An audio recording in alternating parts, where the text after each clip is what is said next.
When should you draw from your wrist? Well, I would say you should draw from your wrist when the lines that you're trying to execute are within your wrist drawing range. So I have this photo by Seth Ossibel. I'll put a link in the description for the source to this photo. So you have flower petals, right? A flower petal, kind of like that. Perhaps I should have started with the construction, which kind of has to do with the general shape before you get into the finer details. So we have like the center part. If I knew flower anatomy, I would call it what it is. But you have a petal that kind of connects to it in a way. It's kind of like formed to it. And if you look at the center, there's kind of like these little jaggy things, like the way the petal is grown out from the center, the way it's all connected. Now, these lines, they are incredibly, incredibly fine. You drawing with your shoulder, you probably could try it. Time and time again, I have done it, and I realized I can draw small things with my shoulder, but I think there is merit to being able to use your wrist. And I have to say, to a certain extent, I feel like it's kind of working a different part. I think if you do want to get into doing texture studies and doing incredibly fine drawing, you should integrate wrist exercises into your schedule.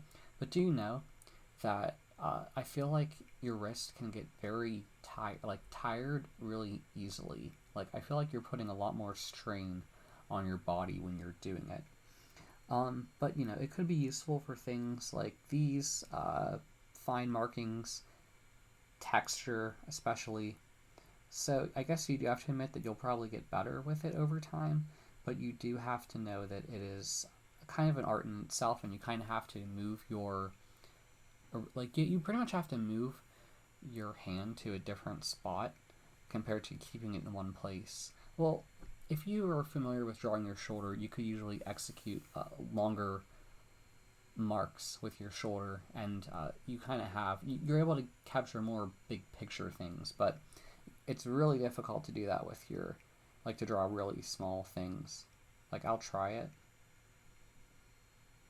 Like, yeah, I don't like the way I did that because it's just extremely difficult, and I think having the knowledge of both, being able to do both, is extremely important to the whole, and it requires practice. I have to think about an exercise that I can incorporate into my daily work as a warm-up routine for doing finer texture exercises, because this is a direction that I want to eventually go to start learning, but it is going to take me a good deal of time, so I will have to probably report on what I learned about drawing from my wrist, because I kind of avoided it for a long time.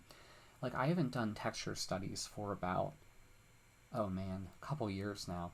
And I think a good one, if you want to start learning to do texture studies, is to get like fried chicken, because like, and if you have one light source, take a picture of it, of the fried chicken, maybe using your phone camera, put the chicken on a plate outside. It has all of these small angles and whatnot that can make it interesting to play around with. The other thing I would recommend is getting a ball of paper and crumpling it and seeing all the different changes through that. Usually those shadow shapes may be a bit larger, although they could be small, and you'll really just have to play around with it.